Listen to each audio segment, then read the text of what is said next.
छत्तीसगढ़ बहुचर्चित toolkit case high court जा पहुंचा है।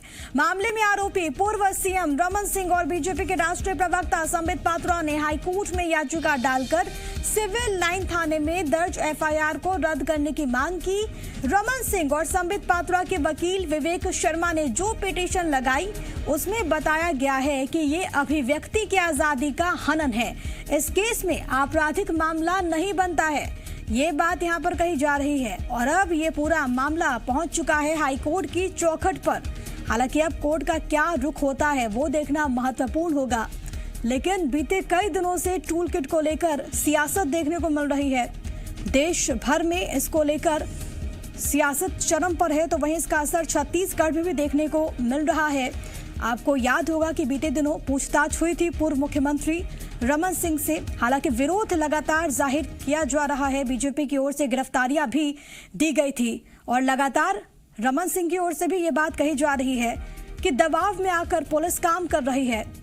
दरअसल ये पूरा जो टूलकिट का मामला है, बीजेपी का ये कहना है कि कांग्रेस टूलकिट के जरिए देश को बदनाम करने की साजिश रच रही है, तो वही कांग्रेस का स्टैंड है कि ये टूलकिट फर्जी है और यहाँ पर छवि धूमिल करने की कोशिश की जा रही है। बीजेपी की ओर से पार्टी पर गलत आरोप लगाए जा रहे हैं और इसी को लेकर दरअसल एक एफआईआर दर्ज यहाँ पर हुई थी रायपुर के सिविल लाइन थाने में।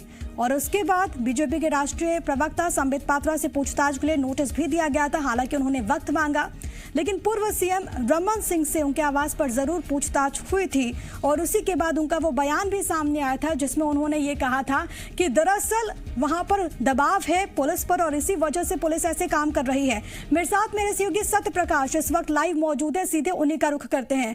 सत्य प्रकाश, इस पूरे मामले में सियासत, आरोप प्रत्यारोप हमने कई रोज पहले देखा कि किस तरीके से प्रदेश की सियासत इस वक्त चरम पर इस पूरे मुद्दे को लेकर नजर आई, लेकिन अब ये पूरा मामला पहुंच चुका है हाईकोर्ट की दहलीज पर। बिल्कुल, देखिए, कोर्ट का दरवाजा खटखटाया है पूर्व सीएम डॉक्टर रमन सिंह ने और संबित पात्रा जो बीजेपी के राष्ट्रीय प्रवक्ता हैं, जो कोर्ट का दरवाजा खटखटाते हुए बातें पेश करने की कोशिश की गई है, बातें रखने की कोर्ट के सामने कोशिश की गई है, वो यही है कि चूंकि पहले से ही पब्लिक डोमेन में तमाम बातें थी और पब्लिक डोमेन में जो चीजें हैं उसे ही सार्वजनिक करने का सोशल मीडिया के जरिए काम किया है, जो पूर्व सीएम डॉक्टर रमन सिंह ने हो या संबित पात्रा जो बीजेपी के राष्ट्रीय अध्यक्ष हो। और ऐसे में उनके खिलाफ जिस तरह के मामले दर्ज किए गए हैं वो मामले नहीं दर्ज किए जाने चाहिए थे। ये कमोबेश जो है वो लगातार जो बीजेपी आरोप लगा रही है कि विद्वेषपूर्ण कार्रवाई है, राजनीति से प्रेरित कार्रवाई है। तो इस पूरे मामले को अगर हम देखें तो अब ये मामला जो राजनीतिक तौर पे बेहद ही छत्तीसगढ़ में सुर्खियों में रहा, अब ये कोर्ट की दहलीज तक पहुंच चुका है। हालांकि ये जरूर है कि अब तक किनकी कोर्ट में इसे पूरे मामले की सुनवाई होगी, इस जनहित याचिका की सुनवाई होगी। ठीक है, सत्या लौटूंगी आपके पास। फिलहाल बीजेपी का पक्ष रखने के लिए हमारे साथ संजय श्रीवास्तव भी जुड़ गए हैं और वहीं कांग्रेस पार्टी का पक्ष रखने के लिए घनश्याम राजू श्रीवास्तव हमारे साथ जुड़े हुए हैं। सबसे पहले मैं आपके पास आना चाहूंगी संजय जी, आप लोगों ने हाईकोर्ट का दरवाजा खटखटाया है, क्या उम्मीद है एफआईआर रद्द होगी, निरस्त की जाएगी? देखिए, हर सत्य को उसकी सत्यता लाने के लिए कि वास्तव में सच्चाई क्या है और हर एक दबाव को कम करने के लिए कहीं न कहीं हम कोर्ट की शरण में जाएंगे। और पुराने अनुभव भी रहे, संबित पात्रा जी के खिलाफ में पहले भी जिस तरीके से उन्होंने एफआईआर की थी उसकी धज्जियां कोर्ट के अंदर तोड़ दी थी। एक बार फिर से टूल किट के मामले में जिस तरीके से कांग्रेस की सरकार बैकफुट पर आई है, कांग्रेस पार्टी बैकफुट पर आई है, तो इन्होंने एक दबाव की राजनीति बनाने का प्रयास किया छत्तीसगढ़ में, पूर्व मुख्यमंत्री के खिलाफ में एफआईआर किया। तो निश्चित रूप से हमने जवाब दिया है थाने में भी और हम कोर्ट में जाएंगे और हमें पूरा नहीं 100% विश्वास है कि एक बार फिर से कांग्रेस की सरकार की धमकियां उड़ेंगी। दबाव की राजनीति कांग्रेस सरकार की पहचान हमेशा से रही है देश की आजादी के बाद। एक बार फिर से वो दबाव की राजनीति के माध्यम से हमको डराना चाहते हैं, लेकिन बीजेपी कभी डरती नहीं है। इससे न्यायालय की शरण में हम जाएंगे और निश्चित रूप से न्यायालय से हमको राहत मिलेगी और न्यायालय पर इनको विश्वास नहीं है, न्यायालय पर हमको 100% विश्वास है। घनश्याम जी, आप लोग दबाव की सियासत करते हैं, दबाव की राजनीति करते हैं, संजय जी को कोर्ट पर यकीन है, आपको क्या लगता है?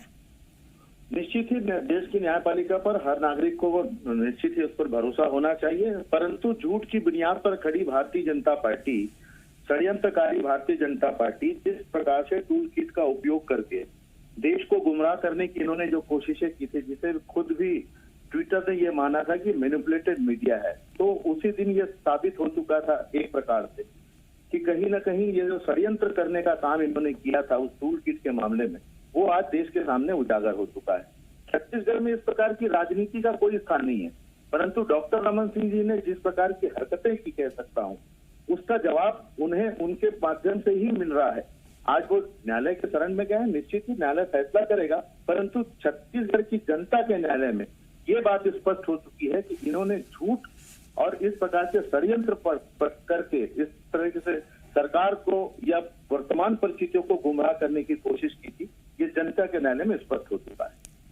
जवाब दीजिए संजय जी, ट्विटर का भी एग्जाम्पल वो दे रहे हैं और कांग्रेस का कहना है कि ट्विटर ने भी मैनिपुलेटेड मीडिया कह दिया था। देखिए ट्विटर की क्या स्थिति है, शायद संचार भी जानबूझकर बताना नहीं चाहते। जवाब देना ट्विटर, आखिर ट्विटर का पुराना इतिहास क्या रहा है, क्या नहीं रहा है, ये सबको मालूम है अच्छी तरीके से, और इसलिए एनआईए जांच करेंगे, कहीं देख सकते हैं गलत का गलत होगा, सही का सही फैसला हो जाएगा। न्यायालय पर विश्वास करना सीखे। ट्विटर क्या है, प्रकरण न्यायालय पे गया है ना, न्यायालय इसका जवाब देगा। मैं उम्मीद करता हूँ जिस दिन न्यायालय का डिसीजन आ जाएगा उस दिन कम से कम न्यायालय का सम्मान करते हुए कांग्रेस सरकार माफी मांगेगी, और यदि हम गलत साबित हुए तो हम माफी मांगेंगे। इस बात को कांग्रेस के भरोसा यहाँ पर घनश्याम जी माफी मांगेंगे? मैं तो यही कहना चाहता हूं, न्यायालय का सम्मान हर नागरिक को करना चाहिए, इससे हम आप कहीं बाहर नहीं हैं। लेकिन जनता के न्यायालय में जिस प्रकार की गंदी राजनीति और झूठी राजनीति परोसने का आपने काम किया, उसके लिए वर्तमान में पूर्व मुख्यमंत्री डॉक्टर रमन सिंह को छत्तीसगढ़ की जनता से माफी मांगने की आवश्यकता है। देखिए, ये जो तर्क दिया गया है घनश्याम जी, जो याचिका यहाँ पर दायर की गई है उसमें कुछ पहलू हैं। उसमें ये बात कही गई है कि ये अभिव्यक्ति की आजादी का हनन है, इस पूरे केस में कोई आपराधिक मामला नहीं बनता है। देखिए, वो तो चोर अपनी चोरी छुपाने के लिए 10 प्रकार के तथ्य और बेबुनियाद तथ्यों को ही रखने की कोशिश करते हैं। ये आज तक के इतिहास में देखा गया है। जो सच है, क्या गलत है, क्या नहीं है, उसकी एक कार्रवाई जिसको कहते हैं, जिस संस्था के माध्यम से इन्होंने उसे परोसने का काम किया, ट्विटर ने जब इसे मैनिपुलेटेड मीडिया कहा तो ये उन पर भी प्रश्न उठाने लगे। मतलब सीधी बात ये है कि ये जो कहेंगे वही सही है, बाकी सारी चीजें गलत है। क्या ट्विटर से भारत में रन करता है? इतनी बड़ी संस्था है ट्विटर, अगर उन्होंने मैनिपुलेटेड मीडिया कहा है तो आपके मुंह पर तो उसी दिन तमाचा लग गया। बावजूद इसके आप कोर्ट के शरण में जा रहे हैं, आपका अधिकार है, भारत के संविधान में आपको ये अधिकार मिला है, निश्चित आपको जाना चाहिए। ठीक है घनश्याम जी, कांग्रेस पार्टी का अगला कदम क्या होगा? नहीं, कांग्रेस पार्टी का अगला कदम यही है कि हम छत्तीसगढ़ में जनता की सेवा कर रहे हैं, वायदों के अनुसार हम जनता के सामने खड़े हैं। छत्तीसगढ़िया मुख्यमंत्री भूपेश बघेल जी के नेतृत्व में सरकार बेहतर रूप से काम कर रही है। वर्तमान कोरोना के संक्रमण से लड़ने के लिए सरकार पूरी तरह से चाक चौबंद तैयार है। आर्थिक गतिविधियों को पटरी पर लाने के लिए हमारे सारे सरकारी आयोजनों की शुरुआत हो चुकी है, और निश्चित ही वर्तमान चुनौतियों को हम ज्यादा बेहतर समझते हैं, न कि इस प्रकार के झूठे तथ्यों को परोसकर जनता को गुमराह करने की कोशिश करते हैं। ये कांग्रेस की संस्कृति नहीं। ठीक है, संजय जी जवाब दीजिए। मुझे सरकार का होगा या कांग्रेस पार्टी का, तो कांग्रेस पार्टी सरकार का अगला कदम माफीनामा होगा जिस दिन न्यायालय से इनकी एफआईआर की धज्जियां उड़ेगी। दूसरा विषय अभिव्यक्ति की आजादी का आपने जो एक बहुत संवैधानिक विषय रखा, जिस पर ये जवाब नहीं दे पाए, वो ट्विटर ने कह दिया इसलिए मान ले, आपने कह दिया इसलिए मान ले, ये संभव नहीं है। नहीं माने हैं इसलिए तो कोर्ट में गए हैं, और कोर्ट के फैसले का स्वागत करिए ना कि हाँ जो कोर्ट कहेगा उसको हम मानेंगे। एक शब्द आपके मुंह से नहीं निकला कि कोर्ट का जो निर्णय होगा उसको हम मानेंगे। आम जनता मानती है, आप कहते हैं आप मानते हैं कि नहीं, इसको कहिए।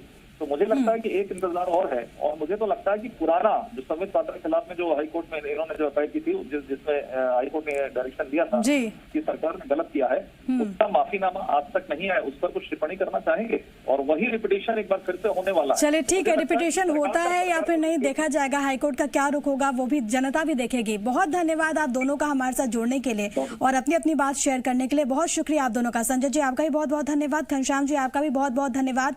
तो इस पूरे मामले में आपको बता दें कि सियासत लगातार जारी है, आरोप प्रत्यारोप का दौर भी लगातार जारी है, लेकिन अब ये पूरा मामला हाईकोर्ट की चौखट पर जा पहुंचा है और बीजेपी ये कह रही है कि ये अभिव्यक्ति की आजादी का हनन है और टूलकिट मामले में आपराधिक मामला बनता ही नहीं है। तो वहीं कांग्रेस की ओर से अपने अपने तर्क दिए जा रहे हैं। हालांकि अब देखा यह जाएगा कि हाईकोर्ट में जब तमाम चीजें जाती हैं तो क्या कुछ अहम बिंदु निकलकर सामने आते हैं, तब हाईकोर्ट की ओर से क्या कुछ कदम उठाया जाता है, क्या रुख होता है कोर्ट का।